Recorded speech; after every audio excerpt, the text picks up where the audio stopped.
Bro ഒന്ന് contact ചെയ്യാൻ എന്താണ് മാർഗം? കാർബൺ ടൈംസ് ചോദിച്ചേക്കുന്ന ബ്രോ ഈ വണ്ടിയുടെ മെയിൻ്റനൻസ് എങ്ങനെ കറക്റ്റ് ചെയ്യുന്നത്? Make a video only for safety driving, safety first. Dubai international truck licence ഉള്ള ഒരാൾക്ക് അവിടെ ട്രക്ക് ഓടിക്കാൻ കഴിയുമോ?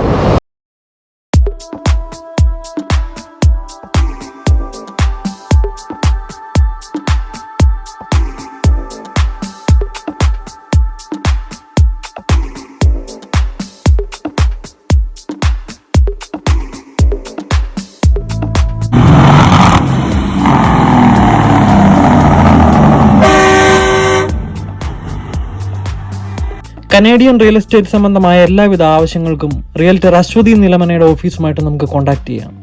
പിന്നെ അടുത്തതായിട്ട് സന്ദീപ് MS എന്ന് പറയുന്ന പ്രൊഫൈലാണ് നമ്മളോട് ചോദിച്ചേക്കുന്നത്. ബ്രോ ഒന്ന് കോണ്ടാക്ട് ചെയ്യാൻ എന്താണ് മാർഗം? ബ്രോ നമ്മളെ കോണ്ടാക്ട് ചെയ്യാൻ വളരെ ഈസിയാണ്.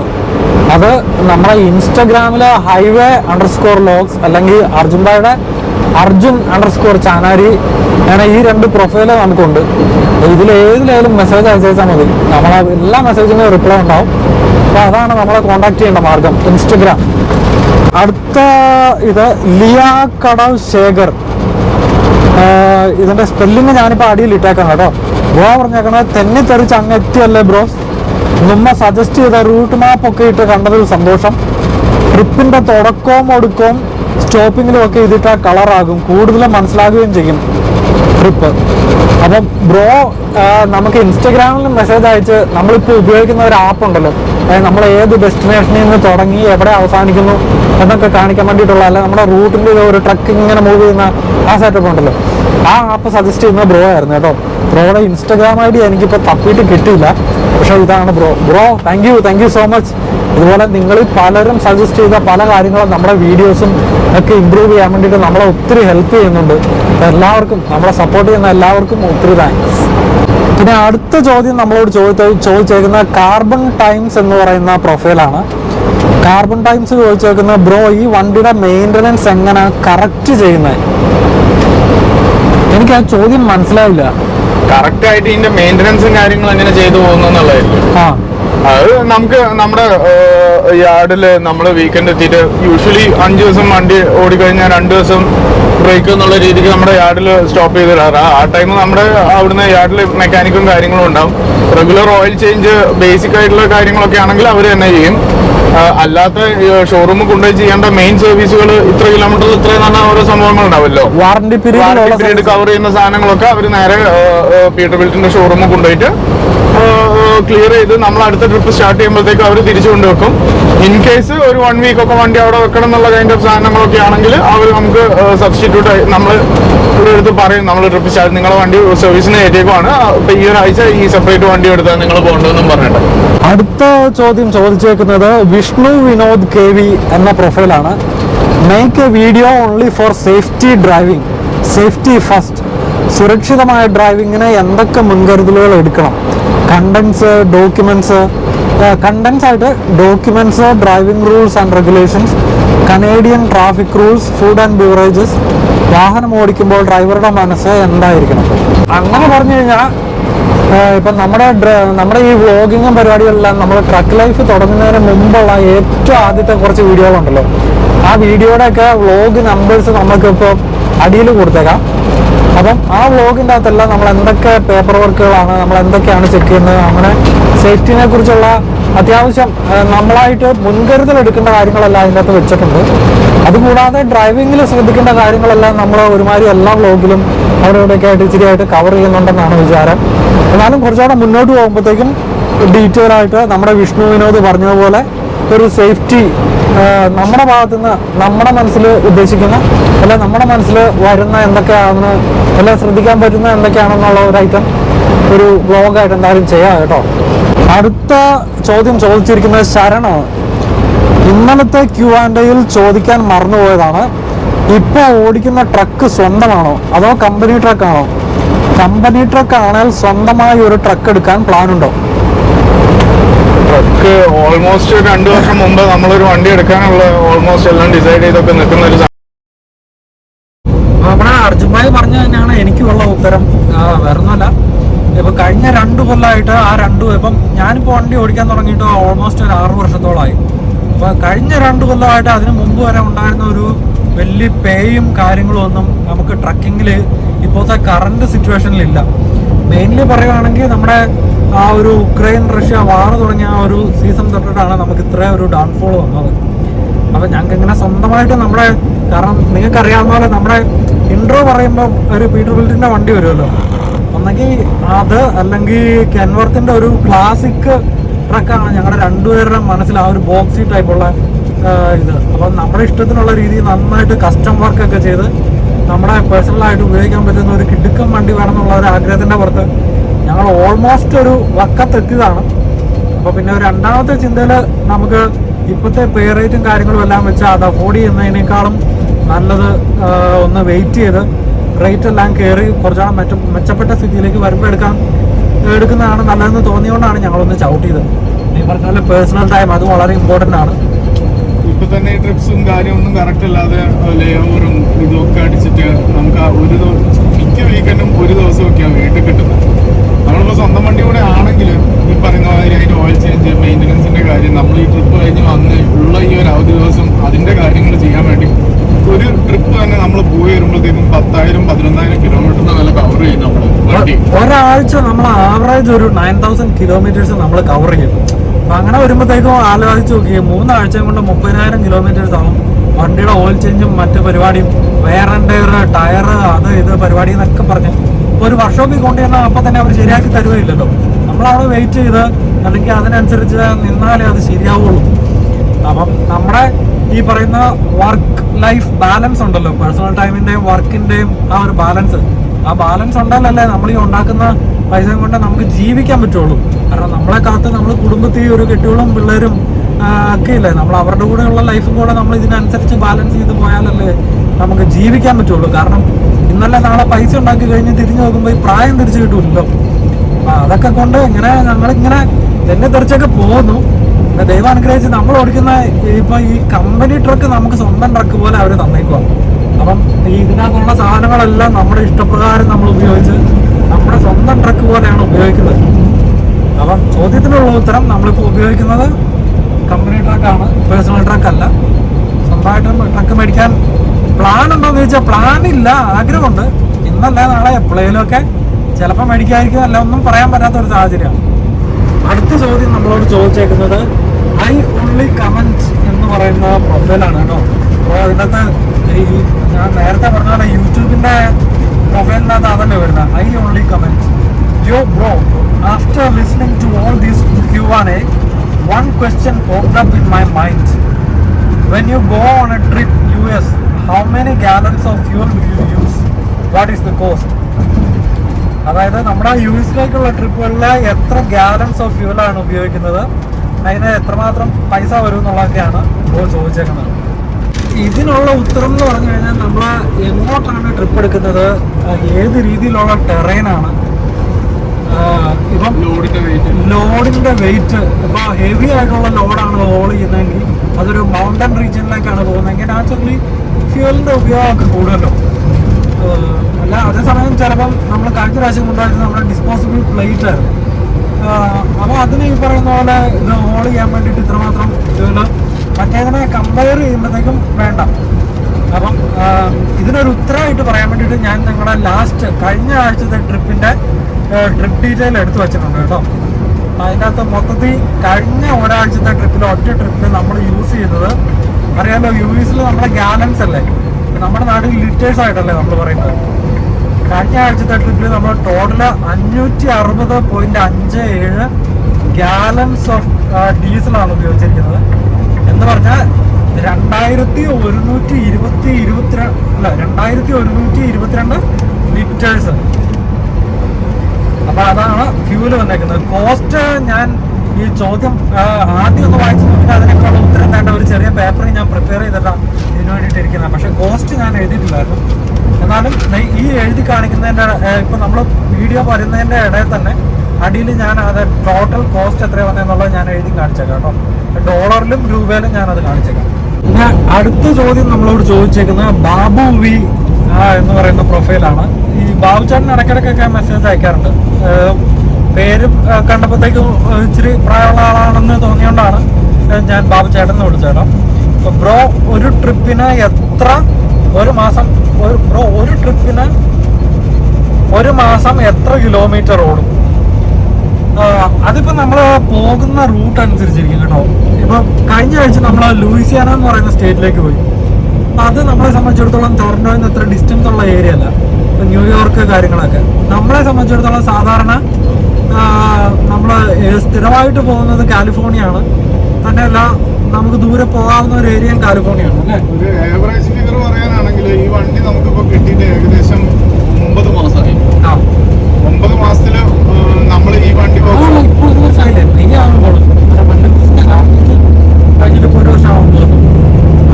ഒരു വർഷത്തില് നമ്മളിപ്പോ ഇത് 4 ലക്ഷം കിലോമീറ്റർ ഓടി. അതിലിപ്പം ഒരു 4-5 ട്രിപ്പുകൾ നമ്മൾ വേറെ ട്രക്കും കൊണ്ടാണ് പോയത്. അപ്പം എന്ന് വെച്ചാൽ ഒരു 11 മാസം 10 മാസം 10 മാസത്തില് 4 ലക്ഷം കിലോമീറ്ററിന്റെ അടുത്ത് ഓടി വണ്ടി. അത് നമ്മൾ തന്നെയുള്ളൂ ഈ വണ്ടി ഓടിച്ചത്, വേറെ ആരും കൊണ്ടുപോയിട്ടില്ല. നമ്മുടെ വണ്ടി ഇല്ല, വേറെ ആരും കൊണ്ടുപോയിട്ടില്ല. നമ്മൾ മാത്രമേ വണ്ടി കൊണ്ടുപോയി. വണ്ടി എപ്പോഴൊക്കെ ഓടാൻ റെഡി ആയിരുന്നു അപ്പോഴെല്ലാം നമ്മൾ തന്നെയാണ് ഓടിച്ചേക്കുന്നത്, വേറെ ആരും കൊണ്ടുപോയിട്ടില്ല. അപ്പം പോട്ടെ, 10 എന്നുള്ളത് 11 മാസം പിടിച്ചു. അപ്പം 11 മാസം ആണേലും 4 ലക്ഷത്തോളമായി നമ്മളിപ്പോൾ കിലോമീറ്റർ എന്ന് പറഞ്ഞാൽ വീക്കിലി നമ്മളിപ്പോൾ ഓടുന്നത്. ഇപ്പോൾ കാലിഫോർണിയ റൺസിൽ കാലിഫോർണിയയുടെ തന്നെ നോർത്തേൺ കാലിഫോർണിയയും സദേൺ കാലിഫോർണിയ ഉണ്ടല്ലോ. അപ്പം ഒരു ആവറേജ് വെച്ച് നോക്കിക്കഴിഞ്ഞാൽ നമുക്കൊരു 8,000 to 9,000 കിലോമീറ്റേഴ്സ് നമ്മൾ 5 ദിവസം കൊണ്ട് ഓടും. അതായത് നമ്മുടെ ഒരാഴ്ചത്തെ ട്രിപ്പ് 5 ദിവസമാണുള്ളൂ. 5 ദിവസം കൊണ്ട് 9,000 കിലോമീറ്റേഴ്സാണ് നമ്മൾ ഓടുന്നത്. പിന്നെ അടുത്ത ചോദ്യം നമ്മളോട് ചോദിച്ചേക്കുന്നത് സുധീഷ് PG എന്ന് പറയുന്ന പ്രൊഫൈലാണ്. കാനഡ നല്ല ട്രക്കിംഗ് കമ്പനി പേര് പറയാമോ? നിങ്ങൾ വർക്ക് ചെയ്യുന്ന കമ്പനി സിംഗിളായിട്ട് ഓടിക്കുന്ന ഡ്രൈവേഴ്സ് ഉണ്ടോ? പുതിയതായി ട്രക്കിംഗ് ഫീൽഡിൽ വരുന്ന ഒരാളോട് എന്താണ് പറയാനുള്ളത്? ദുബായ് ഇന്റർനാഷണൽ ട്രക്ക് ലൈസൻസ് ഉള്ള ഒരാൾക്ക് അവിടെ ട്രക്ക് ഓടിക്കാൻ കഴിയുമോ? ഏതെങ്കിലും trekking company room and accommodation provide ചെയ്യുന്നുണ്ടോ? അപ്പോൾ ഒത്തിരി ചോദ്യങ്ങൾ ഉള്ളതുകൊണ്ട് നമുക്ക് 1 by 1 ആയിട്ട് ടാക്കിൾ ചെയ്യാം. കാനഡ നല്ല ട്രക്കിംഗ് കമ്പനി പേര് പറയാമോ? അങ്ങനെയൊക്കെ പറയാനാണെങ്കിൽ നമുക്കിപ്പോൾ അറിയില്ല. ഡിപ്പെൻസ് ഓൺ ദ നമ്മളിപ്പോൾ ഉള്ള ടൊറന്റോ ഏരിയയിലാണല്ലോ. അപ്പോൾ നമുക്ക് ടൊറന്റോ ഏരിയയിലുള്ള കുറച്ച് കമ്പനികളും കാര്യങ്ങളും ഇതൊക്കെ അറിയാമെന്നുള്ളതേ ഉള്ളൂ. പക്ഷേ പറയട്ടെ, കാനഡനെ സംബന്ധിച്ചിടത്തോളം ഓൾ കാനഡ ഏറ്റവും വലിയ ട്രക്കിംഗ് കമ്പനികളാണ്. ഒന്ന് ബൈസൺ എന്ന് പറയുന്ന ഒരു കമ്പനി, അതോടൊപ്പം നമ്മുടെ ചലഞ്ചർ എന്ന് പറയുന്ന കമ്പനി, ചാർജർ വലിയ കമ്പനിയാണ്. പിന്നെ കാനഡ കാട്ടേജ് എന്ന് പറയുന്ന കമ്പനി, ഇതൊക്കെയാണ് വലിയ കമ്പനികൾ. പിന്നെ വാൾമാർട്ട് നാച്ചുറലി. അതോടൊപ്പം തന്നെ ചെറിയ ചെറിയ മീനുകളുണ്ട്. ഈ പറയുന്ന ഒരു വലിയ കമ്പനികൾ, മീഡിയം കമ്പനികൾ, ചെറിയ ചെറിയ കമ്പനികൾ എന്ന് പറഞ്ഞാൽ നമ്മുടെ കമ്പനിയൊക്കെ ചെറിയ ചെറിയ കമ്പനികളായിട്ട്. പക്ഷേ ഭയങ്കര റെപ്യൂട്ടഡ് ആയിട്ടുള്ള ഒരു കമ്പനി. അവർക്ക് കുറച്ച് വണ്ടികളും കാര്യങ്ങളും ഒക്കെ ഉള്ളൂ. ഇതിപ്പോ നല്ലതായതുകൊണ്ടാണ്. ഇപ്പം 5ാമത്തെ വർഷം, 6ാമത്തെ എന്റെ 5ാമത്തെ വർഷം. 5 വർഷമായി ഇവിടെ തന്നെ. ഞാനിപ്പോ 3 വർഷമായി. അതായത് വലിയ വലിയ കമ്പനികൾ നോക്കുമ്പോൾ എന്താണെന്ന് വെച്ച് കഴിഞ്ഞാൽ അവർക്ക് ആലോചിച്ച് നോക്കി, അവർക്ക് ചിലപ്പോൾ ഒരു 5000 ട്രക്ക് കാണും. അതിൻ്റെ അകത്ത് ആ ട്രക്ക് നമ്പർ ഏതെങ്കിലും ഒരു നമ്പർ ആയിരിക്കും അവരുടെ ഒരു പേഴ്സണൽ കണക്ഷൻ കാണിയല്ലോ. അതേസമയം ചെറിയ ചെറിയ കമ്പനികൾ വെൽ മാനേജഡ് ആയിട്ടുള്ളതാണെങ്കിൽ മാത്രം കേട്ടോ. എല്ലാ ചെറിയ കമ്പനികളും നല്ല കമ്പനികളാണെന്നല്ല പറഞ്ഞത്. ദൈവാനുഗ്രഹിച്ച് നമ്മൾ ഇപ്പോൾ വർക്ക് ചെയ്യണ ഈ കമ്പനീനെ സംബന്ധിച്ചിടത്തോളം നമുക്കൊരു കുറച്ച് ട്രക്കുകളുള്ളതുകൊണ്ട് തന്നെ നമുക്ക് ഓണർമാരുമായിട്ടും ഡിസ്പാച്ചുമായിട്ടും എല്ലാം പേഴ്സണലി അങ്ങോട്ടും ഇങ്ങോട്ടും അറിയാം. നമ്മൾ ആ കമ്പനിയായിട്ടും അവർക്ക് നമ്മളുമായിട്ടും വളരെ നല്ല റിലേഷനാണ്. നമുക്ക് എന്തെങ്കിലും ഒരു ആവശ്യം ഉണ്ടെങ്കിലോ, നമുക്ക് ലീനിയന്റ് ആയിട്ട് ഷിഫ്റ്റ് വേണമെങ്കിലോ കാര്യങ്ങളോ ആണെങ്കിലോ എല്ലാ കാര്യങ്ങളും നമുക്ക് നേരിട്ട് അങ്ങോട്ടും ഇങ്ങോട്ടും സംസാരിക്കാം. എല്ലാ പേറോളിൻ്റെ അകത്ത് ഏതോ ഒരു നമ്പർ, ഏതോ ഒരു ട്രക്ക് ആ റൂട്ടിൽ പോയേക്കണമായിട്ടുള്ള നമ്മളെ കൺസിഡർ ചെയ്യുന്നത്. പിന്നെ രണ്ടാമത് ചോദിച്ചേക്കുന്നത് ദുബായ് ഇന്റർനാഷണൽ ട്രക്ക് ലൈസൻസ് കൊണ്ട് നമുക്ക് ഇവിടെ ട്രക്ക് ഓടിക്കാൻ പറ്റുമെന്ന്. ഇത് നമ്മുടെ മുൻപുള്ള ചില വീഡിയോകളിൽ നമ്മൾ മെൻഷൻ ചെയ്തിട്ടുണ്ട്. നോർത്ത് അമേരിക്ക ആൻഡ് കാനഡയുടെ കേസ് വരുമ്പോഴത്തേക്കും ശരിയാ, ദുബായിയുടെ ചില അല്ലെങ്കിൽ UK ഒക്കെ സാധാരണ പാസഞ്ചർ കാറിന്റെ ലൈസൻസ് കൺവേർട്ട് ചെയ്യാന്ന് ഞാൻ കേട്ടിട്ടുണ്ട്. പക്ഷെ അതും കൺവേർട്ട് ചെയ്ത് ലൈസൻസ് ആക്കാൻ പറ്റൂല. ഇവിടുത്തെ ടെസ്റ്റുകളും സാധനങ്ങളും മുഴുവൻ എടുക്കണം.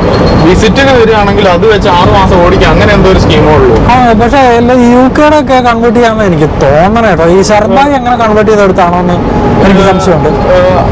എന്റെ അറിവില് നമ്മളെ റിട്ടേൺ ടെസ്റ്റ് ചെയ്തിട്ട് ഡ്രൈവ് ടെസ്റ്റിന്റെ ആ ഒരു ടൈം പീരീഡ് ഒഴിവായി കിട്ടുന്നുള്ള മാത്രമേ ഉള്ളൂ. ഈ 8 മാസം വെയിറ്റ് ചെയ്യണം എന്നുള്ള സെനാരിയോ. ഓ അതെ അല്ലേ.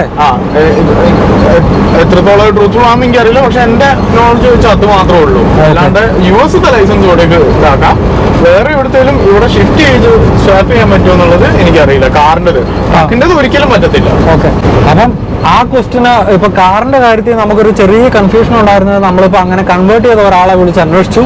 ഫുള്ള് കൺവേർട്ട് ചെയ്ത് UK ലൈസൻസ് ആയിരുന്നു. അപ്പം ഈ പറയുന്ന പോലെ പാസഞ്ചർ വണ്ടികളുടെ UAE ലൈസൻസും UK ലൈസൻസും ഒക്കെ കൺവേർട്ട് ചെയ്യുന്നതായിട്ട് അറിയാം. മറ്റേതൊക്കെ രാജ്യത്തിൻ്റെയാണ് അതിനുള്ള എലിജിബിലിറ്റി എന്ന് എനിക്കറിയില്ല. പക്ഷെ കൊമേഴ്സ്യൽ വണ്ടിയുടെ ഒരു കാര്യത്തിലേക്ക് വരട്ടെ, നമുക്ക് പുറത്തുനിന്നുള്ള ഒറ്റ ലൈസൻസുകളും ഇവിടെ എടുക്കില്ല. ഇതിപ്പം നമുക്ക് ഫെഡറൽ ആയിട്ടല്ല കൊമേഴ്സ്യൽ ലൈസൻസുകളാണെങ്കിലും മറ്റേ ലൈസൻസ് ആണെങ്കിലും ഇഷ്യൂ ചെയ്യുന്നത്. ഇപ്പം കാനഡയെ സംബന്ധിച്ചിടത്തോളം ഓരോ പ്രോവിൻസുകളാണ് ലൈസൻസ് ഇഷ്യൂ ചെയ്യുന്നത്. അല്ലെങ്കിൽ ഇപ്പോൾ US സംബന്ധിച്ചിടത്തോളം ആണെങ്കിൽ സ്റ്റേറ്റ് ആണ്, ഓരോ സ്റ്റേറ്റ് ഉണ്ടല്ലോ, ഇപ്പോൾ ടെക്സാസ്, ന്യൂയോർക്ക് എന്നൊക്കെ പറഞ്ഞ പോലെ ആ സ്റ്റേറ്റ് ആണ് ലൈസൻസ് ഇഷ്യൂ ചെയ്യുന്നത്. അപ്പം അവിടുന്ന് ആ ഓരോ സ്റ്റേറ്റിൻ്റെ നിയമത്തിനനുസൃതമായിട്ടുള്ള കോഴ്സിൽ കൂടെ കടന്ന് ആ കോഴ്സ് പാസ്സായി എലിജിബിലിറ്റി വന്ന ലൈസൻസ് എടുത്തവർക്ക് മാത്രമേ കൊമേഴ്സ്യൽ ഡ്രൈവിംഗ് ഇവിടെ പറ്റുള്ളൂ. അപ്പം അതിൻ്റെ ഉത്തരം പറഞ്ഞു കഴിഞ്ഞാൽ ഇന്റർനാഷണൽ UAE ലൈസൻസ് ഉള്ള ഒരാൾക്ക് ഇവിടെ വന്ന് ട്രക്ക് ഓടിക്കണമെങ്കിൽ ഇവിടെ വന്ന് വേറെ പ്രോസസ്സിൽ കൂടെ ഒക്കെ കടന്ന് ലൈസൻസ് എടുത്താലേ പറ്റുള്ളൂ. ആ ലൈസൻസ് കൊണ്ട് പറ്റിയല്ല.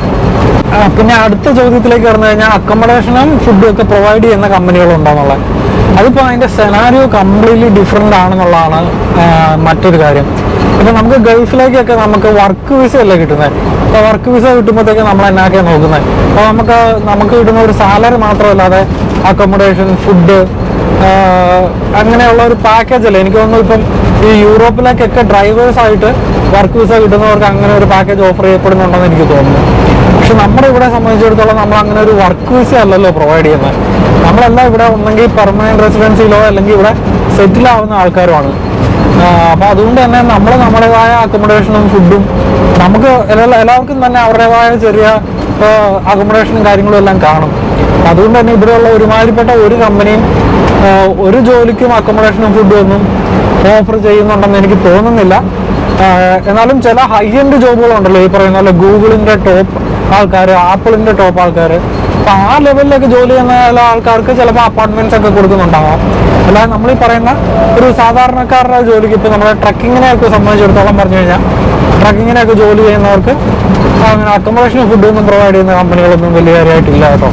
അതുമായി നമ്മൾ അടുത്ത ചോദ്യം ചോദിച്ചേക്കുന്നത് കോളിൻ കെ എബ്രഹാം. കോളിനൊക്കെ നമുക്ക് ഒരുമാതിരിപ്പെട്ട എല്ലാ വീഡിയോക്കും കമൻ്റൊക്കെ ചെയ്യുന്ന സപ്പോർട്ട് ചെയ്യുന്ന ആളാണ്. കോളിൻ ബ്രോ പ്രത്യേകം താങ്ക്സ്.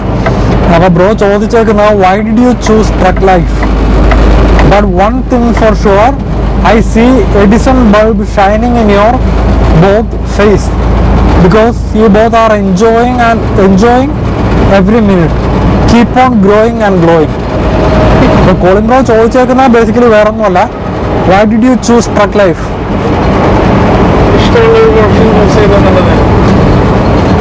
ബേസിക്കലി അത് തന്നെയാണ് കേട്ടോ. ഈ പറയുന്ന പോലെ നമ്മൾ എല്ലാം ഇപ്പം മറ്റ് പല ജോലികളും ട്രൈ ചെയ്ത് നിങ്ങൾക്കറിയാം.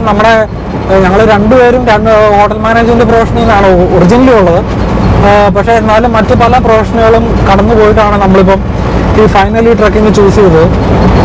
അപ്പം ഒന്നാമത് യാത്രകൾ ചെയ്യാനും കാര്യങ്ങളും ഒക്കെ ഇഷ്ടമാണെങ്കിലും ബേസിക്കലി നമുക്ക് വണ്ടികളോടുള്ള ഇഷ്ടമാണ് ഏറ്റവും ഫസ്റ്റ്. വണ്ടികളോടും ഒക്കെ ഇഷ്ടമുണ്ട്. ഇപ്പം ഏറ്റവും അൾട്ടിമേറ്റ് റീസൺ പറയുകയാണെങ്കിൽ നമുക്ക് ഈ പറയുന്ന പോലെ ഇവിടെ ഒരു നമ്മളെ ഭരിക്കാൻ വേണ്ടിയിട്ടും വലിയ ഹൈറാർക്കിയോ കാര്യങ്ങളോ ഇമ്മീഡിയറ്റ് സൂപ്പർവൈസറോ അങ്ങനത്തെ പ്രശ്നങ്ങളോ ഒന്നും ഇല്ലല്ലോ. നമ്മളൊരു ടാർഗറ്റ് സബ്മിറ്റ് ചെയ്യേണ്ട അല്ലെങ്കിൽ അച്ചീവ്മെന്റോ ഗോൾസോ അങ്ങനത്തെ ഒരു പരിപാടി ഇല്ലല്ലോ. നമ്മളെ ഡെലിവറി ചെയ്യുന്നു, പിക്കപ്പ് ചെയ്യുന്നു, തിരിച്ചു വരുന്നു, നമ്മളെ പരിപാടി തീരുന്നു, പൈസ മേടിക്കുന്നു.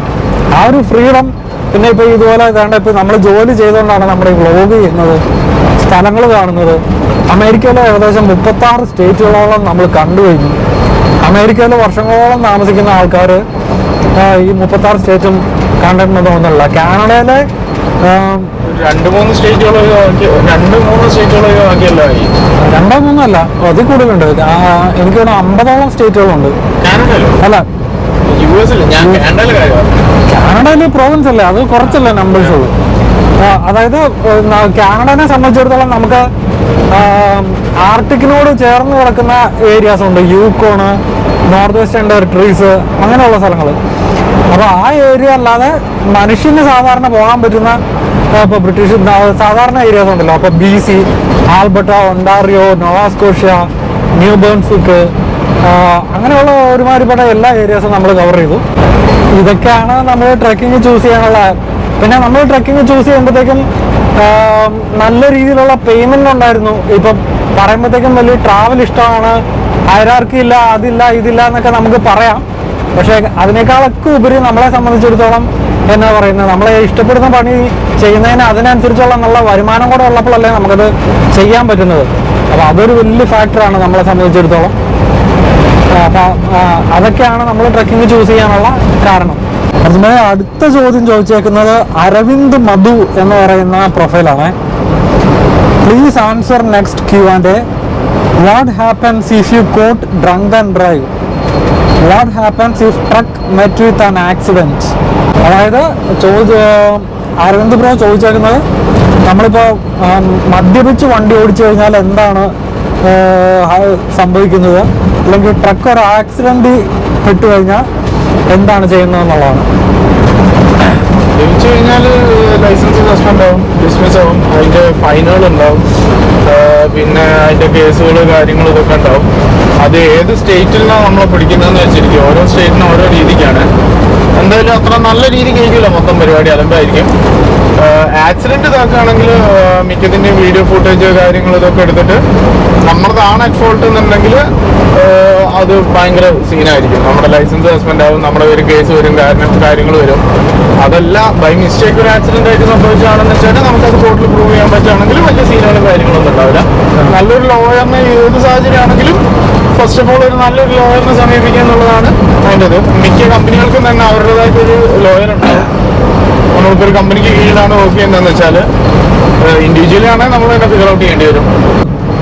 ഇപ്പം കൊമേഴ്സ്യൽ വണ്ടി ഓടിക്കുമ്പോഴത്തേക്ക് ആൽക്കഹോൾ തൊടാനേ പാടില്ല. പക്ഷെ കാറിന്റെ കാര്യത്തിലാണെങ്കിൽ കാറിന്റെ ഒക്കെ ഫുൾ ലൈസൻസ് ഉള്ളവർക്ക് എല്ലാ സ്റ്റേറ്റിലും ഒരുപോലെ ആണോ എന്ന് അറിയത്തില്ല. ഇപ്പൊ നമ്മുടെ ഒണ്ടാറിയോയിലൊക്കെ ആണെങ്കിൽ മറ്റേ 0.5% നമ്മുടെ ബ്ലഡിൽ ആൽക്കഹോൾ വരാന്നുള്ളതാണ് കാറിന്റെ ഫുൾ ലൈസൻസ് ഉള്ളവർക്ക് കേട്ടോ. പക്ഷെ കൊമേഴ്സ്യൽ ഡ്രൈവിംഗ് വരുമ്പോഴത്തേക്ക് 0 ടോളറൻസ് ആണ്. കള്ള് കുടിച്ചിട്ട് വണ്ടി ഓടിക്കാനേ പാടില്ല. ഇപ്പൊ നമ്മളെ പോലീസ് നിർത്തി പിടിക്കണമെന്നൊന്നുമില്ല. ഇപ്പൊ നമ്മൾ വണ്ടി ഓടിക്കുമ്പോഴത്തേക്കും എന്തായാലും under the influence of anything ആണെന്നിരിക്കട്ടെ, വണ്ടി ഒരു ഇച്ചിരി സിക്സാകോ വെട്ടിയാ പോണെന്നുണ്ടെങ്കിൽ ഈ റോട്ടിൽ കൂടെ നമ്മളെ പുറകിൽ വരുന്ന ഒരാള് അവനെങ്ങനെ അങ്ങനെ തെറ്റിയാണല്ലോ പോണെന്ന് ഒരു സംശയം തോന്നിയാൽ മതി. 911 നേരെ വിളിക്കുക, ഇന്നോലെ വേണ്ട ഇന്ന വണ്ടി ഇന്ന റൂട്ടിൽ പോകുന്നു, ഇന്ന നമുക്ക് സംശയം ഉണ്ടെന്ന് പറഞ്ഞു കഴിഞ്ഞാൽ അപ്പം തന്നെ നിങ്ങൾക്കറിയാമല്ലോ ഈ റോഡിൽ ഇഷ്ടംപോലെ സ്റ്റേറ്റ് ട്രൂപ്പറായിട്ടും മറ്റ് പലതായിട്ടും ഇഷ്ടംപോലെ പോലീസുണ്ട്. അവരെവിടെയായാലും നമ്മളെ നിർത്തും, ഫുള്ള് ചെക്കപ്പ് ചെയ്യും. പിടിച്ചു കഴിഞ്ഞാൽ അത് ഡ്രങ്ക് ആൻഡ് ഡ്രൈവിങ്ങിന് ഭയങ്കര സിവിയർ ആയിട്ടുള്ള പ്രശ്നമാണ്. ഈ പറയുന്ന പോലെ ഓരോ സ്റ്റേറ്റിനും അനുസരിച്ച് അതിൻ്റെ ശിക്ഷയുടെ കാഠിന്യം എത്രമാത്രം ഉണ്ട് എന്ന് മാത്രം അറിഞ്ഞേച്ചാൽ മതി. എന്തായാലും ലൈസൻസ് സസ്പെൻഡ് ആവും. അതാണ് ഡ്രങ്ക് ആൻഡ് ഡ്രൈവിങ്. ഒരിക്കലും ഡ്രങ്ക് ആൻഡ് ഡ്രൈവിങ് ചെയ്യരുത്. കാരണം അത് ചെയ്യുമ്പോഴത്തേക്കും നമ്മൾ നമ്മുടെ സ്വത്തിനും നമ്മുടെ ജീവനും മാത്രമല്ല അപകടം വരുത്തുന്നത്, മറ്റുള്ളവരുടെയും സ്വത്തിനും എത്ര പേരുടെ ജീവനുമായിരിക്കും ഉത്തരവാദിത്തം പറയാൻ പോണെന്ന് നമുക്ക് ചിന്തിക്കാൻ പോലും പറ്റില്ല. അവസാനം അത് വലിയ മർഡർ കേസൊക്കെ ആയിപ്പോകും. പിന്നെ ആക്സിഡന്റ്, ഇപ്പം നമുക്കൊരു ആക്സിഡന്റ് സംഭവിച്ചെന്നിരിക്കട്ടെ, അതിപ്പം ഇപ്പം ട്രക്ക് ഓടിക്കുമ്പോഴത്തേക്കുമാണ് അല്ലെങ്കിൽ കാർ ഓടിക്കുമ്പോഴത്തേക്കുമാണ് നമുക്കൊരു ആക്സിഡന്റ് സംഭവിക്കുന്നതെന്നിരിക്കട്ടെ. അപ്പം ആക്സിഡന്റിനെ നമുക്ക് നമ്മളെ സംബന്ധിച്ചിടത്തോളം മേജറും മൈനറുമായിട്ട് കൺസിഡർ ചെയ്യാം. ഇപ്പം ചെറിയ എവിടെയെങ്കിലും എറിഞ്ഞ ഒരു കണ്ണാടി പോയി, അല്ലെങ്കിൽ എവിടെയെങ്കിലും ഒന്ന് പെയിന്റ് പോയി, അങ്ങനെയുള്ളതൊക്കെ മൈനർ. അല്ലെങ്കിൽ ഇപ്പം മേജർ എന്ന് പറഞ്ഞാൽ എവിടെയെങ്കിലും കുത്തി കയറ്റി സീരിയസ് ഡാമേജ് വന്ന ഒരു, അതായത് നമ്മൾ ഒണ്ടാറിയോടെ ഇതിൽ പറയുന്നത് $2,000 മുകളിലുള്ള ഡാമേജുകളൊക്കെയാണ് മേജർ ആയിട്ട് പൊതുവെ പറയപ്പെടുന്നത്.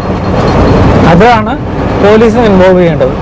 ബേസിക്കലി അപകടം സംഭവിച്ചു കഴിഞ്ഞാൽ ദൈവം അനുഗ്രഹിച്ച ആൾക്കാർക്കൊന്നും പറ്റിയിട്ടില്ലെന്നുണ്ടെങ്കിൽ നമ്മൾ ഷോൾഡർ എന്ന് പറയുന്ന നമ്മൾ സ്ഥലം കാണിച്ചു തന്നിട്ടില്ലേ, നമ്മളിപ്പോൾ ട്രാവൽ ചെയ്യുന്ന ഈ റോഡിന്റെ ഈ മൊത്തത്തിലുള്ള വെള്ളവരയില്ലേ, ഇതിന്റെ ഇപ്പുറമുള്ളതൊക്കെയാണ് നമുക്ക് ട്രാവൽ ചെയ്യാനുള്ള ലെയിൻസ്. ഇതിന്റെ ഈ വെള്ളവരയ്ക്ക് അപ്പുറമുള്ള ഈ സ്ഥലമാണ് ഷോൾഡർ.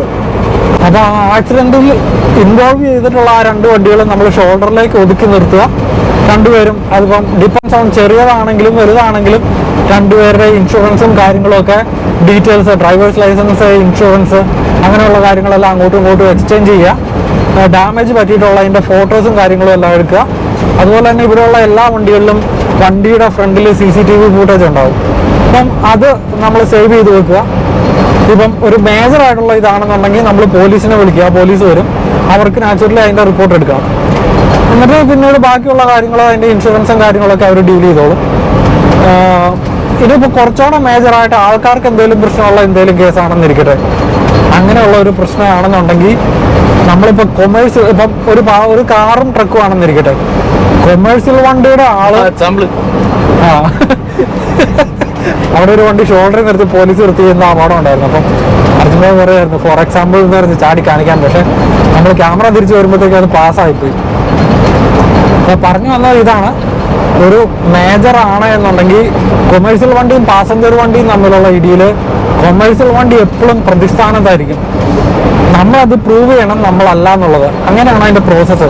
അപ്പോൾ അതിന് ഫസ്റ്റ് പരിപാടി എന്ന് പറഞ്ഞാൽ നമ്മളിപ്പോൾ ഇപ്പോൾ ഉദാഹരണം ഇവിടെ വെച്ച് നമുക്കൊരു അപകടം സംഭവിച്ചുകൊണ്ടിരിക്കട്ടെ, നമ്മൾ അവിടെ പോലീസെല്ലാം ഇൻവോൾവ് ചെയ്ത് കാര്യങ്ങളായി, നമ്മൾ എത്രയും അടുത്തുള്ള ഹോസ്പിറ്റലിലോ ബ്ലഡ് ചെക്കിലോ കാര്യങ്ങൾ പോയി നമ്മൾ ഡ്രഗ് ടെസ്റ്റ് എന്ന് പറഞ്ഞുകൊണ്ട് ഒരു പരിപാടി ഉണ്ട്. അത് നടത്താൻ വേണ്ടിയിട്ട് നമ്മളെ ട്രക്കേഴ്സിനെ ഡ്രഗ് ടെസ്റ്റ് ചെയ്യാൻ പല സെൻറ്റേഴ്സും ഉണ്ട്. അതിന് നിയറസ്റ്റ് സെൻറ്ററിൽ പോയി നമ്മൾ ഡ്രഗ് ടെസ്റ്റ് ചെയ്ത് നമ്മൾ ഒന്നിൻ്റെ ഇൻഫ്ലുവൻസിലല്ല, ആൽക്കഹോൾ ഇല്ല, അല്ല മരീവാന പോലെയുള്ള അങ്ങനത്തെ ഇൻടോക്സിക്കേഷൻ ഒന്നുമില്ലാതെ നമ്മൾ ഡ്രഗ് ടെസ്റ്റ് ക്ലീൻ ആണെന്നുള്ള അപ്പം തന്നെ നമ്മൾ പ്രൂവ് ചെയ്ത് വെച്ചോണം. എന്നിട്ട് പിന്നെ നമ്മൾ നമ്മുടെ CCTV, നമ്മുടെ വണ്ടിയുടെ ഡാഷ് ക്യാമിൻ്റെ ഫുട്ടേജും കൂടെ കാണിച്ചു കഴിഞ്ഞാൽ നമുക്കത് പ്രൂവ് ചെയ്യാം. ഇതാണ് നമ്മൾ ആദ്യം ചെയ്യേണ്ടത്. അപ്പം അതൊക്കെയാണ് അതിനുള്ള ഉത്തരം. മൈനറാണ് ഡോക്യുമെന്റ്സ് എക്സ്ചേഞ്ച് ചെയ്യുക, ഫോട്ടോസ് എടുക്കുക. മേജർ ആണെന്നുണ്ടെങ്കിൽ പോലീസിനെ വിളിക്കുക, ഡ്രഗ് ടെസ്റ്റ് ചെയ്യുക, അങ്ങനെയുള്ള കാര്യങ്ങളൊക്കെ.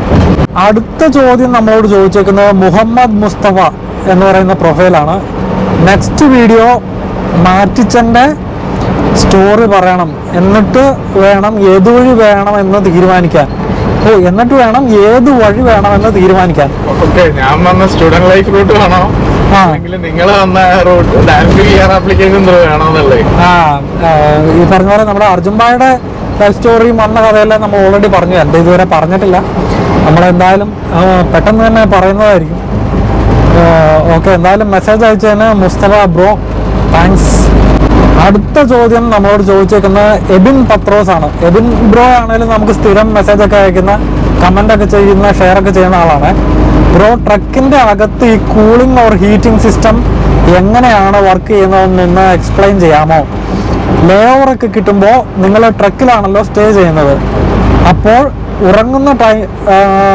ഉറങ്ങുന്ന ടൈമിൽ വരെ ഫുൾ ടൈം ട്രക്ക് എഞ്ചിൻ ഐഡിലായിട്ട് നിർത്തിയാണോ AC ഓർ ഹീറ്റർ വർക്ക് ചെയ്യുന്നത്? നമുക്ക് ഒരു സെപ്പറേറ്റ് യൂണിറ്റ് ഉണ്ട്, ഒരു പവർ യൂണിറ്റ് ഉണ്ട്. ഇത് ട്രക്ക് ഓഫ് ആക്കിയിടുന്ന സമയത്ത് ഉള്ളിലത്തെ ഹീറ്ററും കാര്യങ്ങളും ഇതൊക്കെ വർക്ക് ചെയ്യാൻ വേണ്ടിയിട്ട്. റണ്ണിങ്ങിൽ നമുക്ക് യൂഷ്വലി നമ്മുടെ കാറിലൊക്കെ ഉള്ള അതേമാതിരി തന്നെ അതിൻ്റെ ഹീറ്ററും കൂളിംഗ് സിസ്റ്റവും വർക്ക് ചെയ്യും. അതേമാതിരി ട്രക്ക് പാർക്ക് ചെയ്തിടുന്ന സമയത്ത്, എഞ്ചിൻ ഓഫ് ആക്കിയിരിക്കുന്ന സമയത്താണെങ്കിൽ ഒരു സെപ്പറേറ്റ് ഒരു പവർ യൂണിറ്റ് ഉണ്ട്, separate heating and cooling system ഉണ്ട് വണ്ടിക്കകത്ത്, നമുക്കത് വർക്ക് ചെയ്യിപ്പിക്കാൻ വേണ്ടിയിട്ട്. എബിൻ ബ്രോ ഇപ്പോൾ ചോദിച്ചതിനുള്ള ഉത്തരത്തിനായിട്ട് ഞാൻ കൺട്രോളുകളെല്ലാം കാണിച്ചു തരാം കേട്ടോ. ഇതാണിപ്പം നമ്മുടെ വണ്ടിയുടെ ഫ്രണ്ടിലത്തെ ആ ഒരു ഡ്രൈവിങ്ങിൻ്റെ ആ ഒരു ഏരിയ. അവിടെ ഈ ഡ്രൈവിങ്ങിൻ്റെ ഏരിയ ഉണ്ടല്ലോ, അവിടുത്തെ ACയും ഹീറ്റിങ്ങും നമുക്ക് ഡ്രൈവിങ്ങിൽ കൺട്രോൾ ചെയ്യാൻ വേണ്ടിയിട്ട് വേണ്ട ഈ നോബുകളുണ്ട്. ഇതിപ്പോൾ ACയുടെ ടെമ്പറേച്ചർ സെറ്റ് ചെയ്യുന്നത്, ഇത് ടെമ്പറേച്ചറിൻ്റെ നോബ്. അതോടൊപ്പം തന്നെ വേണ്ട ഇത് ഏത് രീതിയിലുള്ള ഫാനാണ്, അങ്ങനെയുള്ള കാര്യങ്ങൾ അഡ്ജസ്റ്റ് ചെയ്യുന്നത്. ഇത് റണ്ണിങ്ങിൽ ഉള്ളിലത്തെ ഫാൻ വർക്ക് ചെയ്യണോ വേണ്ടെന്നുള്ളത്. അതെ, വേണ്ട ഈ ഒരു ചെറിയ ലൈറ്റ് ഉണ്ടോ, ഇതിപ്പം വേണ്ട ഇവിടുത്തെ ഫ്രണ്ടിലത്തേതും സ്ലീപ്പറിൻ്റെയും സെപ്പറേറ്റ് ആയിട്ട് കൺട്രോൾ ചെയ്യാൻ വേണ്ടിയിട്ടുള്ളതാണ് ഈ ഒരു ഇത്. ഇപ്പോൾ ഒന്നോടെ നോക്കി കഴിയുമ്പോൾ ലൈറ്റ് പോയില്ലേ, ഇപ്പം സെൻട്രലൈസ്ഡ് ആയിട്ട് ഈ ഒരൊറ്റ കൺട്രോളിലായിരിക്കും മൊത്തം AC വർക്ക് ചെയ്യുന്നത്. അതോടൊപ്പം തന്നെ ഇത് ഫാനിൻ്റെ സ്പീഡ് കൺട്രോൾ ചെയ്യാനുള്ള നോബ്. അപ്പോൾ ബേസിക്കലി സ്പീക്കിംഗ് റണ്ണിങ്ങിൽ AC ഉപയോഗിക്കാൻ വേണ്ടിയിട്ട് ആ ഒരു കൺട്രോളാണ് നമ്മൾ ഫ്രണ്ടിൽ ഉപയോഗിക്കുന്നത്. ആ ഒരു സിസ്റ്റം നമ്മൾ ഉപയോഗിക്കുമ്പോഴത്തേക്കും വേണ്ട നമ്മളെ നോർമൽ ACയുടെ വെൻറ്റുകളുണ്ടല്ലോ, ആ വെൻറ്റുകളിൽ കൂടെ ആയിരിക്കും നമുക്ക് വരുന്ന കാറ്റ്. അതോടൊപ്പം തന്നെ വേണ്ട വണ്ടി ഡ്രൈവിങ്ങിൻ്റെ ഇടയിൽ സ്ലീപ്പറിൽ കിടക്കുന്ന ഒരാളെ സംബന്ധിച്ചിടത്തോളം അയാൾക്ക് സെപ്പറേറ്റ് നമുക്ക് കാര്യങ്ങളെല്ലാം ഉണ്ടാവും. വേണ്ടേ ഇതിപ്പം സ്ലീപ്പറിലുള്ള ആളുടെ കൺട്രോൾസ് ആണ് കേട്ടോ. നോക്കിക്കേ, ഇതിനനുസരിച്ച് നമുക്ക് ഇപ്പം കോൾഡ് ആണ് വരേണ്ടതെങ്കിൽ അങ്ങനെ, ഇപ്പം ഹീറ്റാണ് വരേണ്ടതെന്നോ അങ്ങനെ. അപ്പോൾ അതിനനുസരിച്ച് നമുക്ക് ഇത് അഡ്ജസ്റ്റ് ചെയ്യാം. അതോടൊപ്പം തന്നെ ഫാനിൻ്റെ സ്പീഡ് പിന്നെ വേണ്ട, ഇപ്പോൾ തണുപ്പ് കൂടുതൽ വേണം എന്നുണ്ടെങ്കിൽ അങ്ങനെ അത് അഡ്ജസ്റ്റ് ചെയ്യാൻ പറ്റുന്ന ആ ഒരു സെറ്റപ്പ്. ഇതും നമ്മുടെ ഇപ്പോൾ റണ്ണിങ്ങിലുള്ള എൻജിനിൽ നിന്നുള്ള ആ ഒരു ഉപയോഗിച്ചിട്ടുള്ള AC ഉണ്ടല്ലോ, അത് ഉപയോഗിക്കാൻ വേണ്ടിയിട്ടുള്ള പരിപാടിയാണ്. ഇനി നമ്മൾ വണ്ടി നിർത്തിയിട്ട് ലേ ഓവറോ കാര്യങ്ങളോ ഒക്കെ ഉള്ള സമയത്തെ കാര്യമല്ലേ ബ്രോ ചോദിച്ചത്, അതിന് വേണ്ടിയിട്ട് നമുക്ക് സെപ്പറേറ്റ് വേറൊരു യൂണിറ്റ് തന്നെയുണ്ട്. അത് അതിൻ്റെ മോട്ടറും കാര്യങ്ങളും എല്ലാം പുറത്താണ് ഇരിക്കുന്നത്. ഇപ്പോൾ വണ്ടി റണ്ണിങ്ങിലായതുകൊണ്ട് അത് കാണിക്കാൻ പറ്റാത്തതുകൊണ്ട് ഞാൻ പുറത്തിറങ്ങി കഴിയുമ്പോൾ അതിൻ്റെ ഒരു വീഡിയോയും കൂടെ എടുത്തിട്ട് ഞാൻ ഇട്ടേക്കാം. ആ യൂണിറ്റ് എങ്ങനെയാണ് വെച്ചേക്കുന്നത്, എവിടെയാണ് വെച്ചേക്കുന്നത് എന്നുള്ളത് കേട്ടോ. ഈ വീഡിയോയുടെ അവസാന ഭാഗത്തായിട്ട് ഞാനത് ഇട്ടേക്കാം. പക്ഷേ അത് ഇൻറ്റേർണലി നമുക്ക് എങ്ങനെയാണ് അത് കിട്ടുന്നതെന്ന് ചോദിച്ചു കഴിഞ്ഞാൽ, ഇപ്പോൾ വണ്ടി നിർത്തിയിട്ട് കഴിയുമ്പോഴത്തേക്ക് നമുക്ക് എൻജിൻ ഓൺ ആക്കാതെ ഐഡിൽ ചെയ്യാതെ തന്നെ ആ നിർത്തി ഈ മോട്ടർ വേണ്ട. ഇതാണല്ലോ നമ്മുടെ സ്ലീപ്പറിൻ്റെ ആ ഒരു സെറ്റപ്പ്. ഈ ഒരു സെറ്റപ്പിൽ നിന്ന് പയ്യെ മുകളിലേക്ക് വരുമ്പോഴത്തേക്കും വേണ്ട, ഇത് നമ്മൾ നേരത്തെ പറഞ്ഞ കൺട്രോൾസ്, ഇത് നമ്മുടെ ഒരു അലമാരിയും ചെറിയ പരിപാടികളാണ്. നമ്മുടെ ഫുഡിൻ്റെ കാര്യങ്ങളൊക്കെ അവിടെ ഇരിക്കുന്നത് കേട്ടോ. പിന്നെ ഇവിടെ കുറച്ച് ഇലക്ട്രോണിക്സ് കാര്യങ്ങൾ. ഇത് നമ്മുടെ ബങ്ക് ബെഡ്, ഇതിൻ്റെ വേറൊരു ബെഡും കൂടെയാണ്. ഇത് നമുക്ക് തുറക്കാം. ഈ കാണുന്നത് നമ്മുടെ മൈക്രോവേവ്. മൈക്രോവേവിൻ്റെ മുകളിലായിട്ട് കാണുന്ന ആ യൂണിറ്റ് ഉണ്ടോ, ഈ യൂണിറ്റാണ് നമ്മുടെ ഇൻറ്റേർണലി വണ്ടി നിർത്തിയിട്ട് കഴിയുമ്പോഴത്തേക്ക് നമുക്ക് നമ്മുടെ കോൾഡ് ആണെങ്കിലും ഹീറ്റ് ആണെങ്കിലും പ്രൊവൈഡ് ചെയ്യുന്ന ആ ഒരു സാധനം. അപ്പോൾ ഈ കാണുന്ന വെന്റുകളിൽ കൂടെ നമുക്ക് വേറെ കാറ്റ് പ്രത്യേകം വരും. അപ്പോൾ അതിന് വേണ്ട കാര്യങ്ങളെല്ലാം അതിൻ്റെ പുറകിലായിട്ട് അത് പിടിപ്പിച്ചിട്ടുണ്ട്. അപ്പോൾ പറഞ്ഞു വന്നത്, നമ്മൾ വണ്ടി എവിടെയെങ്കിലും നിർത്തിയിടുകയോ ലേവറോ ഒക്കെ ചെയ്യുമ്പോഴത്തേക്കും നമുക്ക് നമ്മുടെ എൻജിൻ പ്രവർത്തിപ്പിക്കാതെ തന്നെ, അല്ലെങ്കിൽ നമ്മുടെ ഡീസൽ കത്തിച്ച് കളയാതെ തന്നെ നമുക്ക് കോൾഡ് ആണെങ്കിലും ഹീറ്റ് ആണെങ്കിലും വർക്ക് ചെയ്യിപ്പിക്കാം. ഈ കോൾഡ് എയർ വരുന്ന സംഭവം ഉണ്ടല്ലോ, AC നമുക്ക് കണ്ടിന്യൂസ് ആയിട്ട് 8 മണിക്കൂറാണ് പ്രവർത്തിപ്പിക്കാവുന്ന ഒരു ഫുൾ ചാർജിൽ. അതേസമയം ഹീറ്റിംഗ് ആണെങ്കിൽ 32 മണിക്കൂർ വരെ പ്രവർത്തിപ്പിക്കാമെന്നുള്ളതാണ് പറഞ്ഞത്. അപ്പോൾ നമ്മളിതുവരെ 32 മണിക്കൂർ കണ്ടിന്യൂസ് നിർത്തിയിട്ടിട്ട് ഹീറ്റ് പ്രവർത്തിപ്പിക്കേണ്ട ഒരു സാഹചര്യം വന്നിട്ടില്ല. കഷ്ടിച്ചോ ഒരു നൈറ്റൊക്കെ നമുക്ക് ഇതുവരെ ഉപയോഗിക്കേണ്ടി വന്നിട്ടുള്ളൂ. ഇപ്പോൾ കഴിഞ്ഞ വിൻ്ററിൽ തന്നെ ആണെങ്കിൽ നമ്മൾ 2-3 പ്രാവശ്യം ഇതുപോലെ വിൻ്റർ സ്റ്റോമിൽ റോഡ് ബ്ലോക്കായി പെട്ട് കിടക്കേണ്ടി വന്നിട്ടുണ്ട്. അന്നേരം നമ്മൾ ഹീറ്റ് ഉപയോഗിച്ചിട്ടുണ്ട്. പക്ഷേ ഈ പറയുന്ന AC ഉപയോഗിക്കാൻ വേണ്ടിയിട്ട് നമുക്ക് 8 മണിക്കൂറാണ് ഒറ്റ കണ്ടിന്യൂസ് ചാർജിൽ നമുക്ക് ഉപയോഗിക്കാൻ പറ്റുന്നത്. പിന്നെ ഇതിൻ്റെ ചാർജ് എന്ന് പറഞ്ഞു കഴിഞ്ഞാൽ നമ്മൾ വണ്ടി ഓടുമ്പോഴത്തേക്ക് ഓട്ടോമാറ്റിക്കലി ഇത് ചാർജ് ആവും കേട്ടോ. ബാറ്ററി അതിൻ്റെ 4 മണിക്കൂർ കൊണ്ട് കണ്ടിന്യൂസ് ഓടിക്കഴിഞ്ഞാൽ അതിൻ്റെ ഫുൾ ചാർജിനുള്ള ബാറ്ററി ചാർജ് ആവും എന്നുള്ളതാണ്. എന്നിട്ട് നമ്മൾ വണ്ടി ഓഫ് ചെയ്തിടുമ്പോഴത്തേക്കും നമ്മൾ ഏത് രീതിയിലുള്ള ഹീറ്റിംഗ് സിസ്റ്റം അല്ലെങ്കിൽ കൂളിംഗ് സിസ്റ്റം ഉപയോഗിക്കണം എന്നുള്ള വണ്ടി നിർത്തി കഴിയുമ്പോൾ അതിൻ്റെ പുറത്തെ യൂണിറ്റ് കാണിച്ചു തരാൻ നമ്മൾ പറഞ്ഞില്ലായിരുന്നു. അതുകൊണ്ട് ഇപ്പോൾ പിന്നീടാണ് നമ്മൾ ആ ഒരു ഫുട്ടേജ് എടുക്കുന്നത്. അത് കാണിച്ചു തരാം. അങ്ങനെ വണ്ടി നിർത്തിയിട്ട് കഴിയുമ്പോഴത്തേക്കും വണ്ടിയുടെ എൻജിൻ വഴിയുള്ള യൂഷ്വൽ AC അല്ലാതെ എൻ്റെ അപ്പുറത്തെ സൈഡിലാണ്. ഇതാണ് നമ്മുടെ വണ്ടിയുടെ ആ ഒരു ഫുൾ സെറ്റപ്പ്.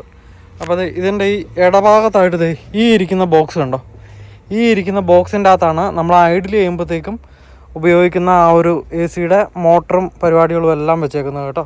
അപ്പോൾ നമുക്ക് ഹീറ്റിങ്ങും കൂളിങ്ങിനും എല്ലാം ഉള്ള സെറ്റപ്പ് ഇതാണ്.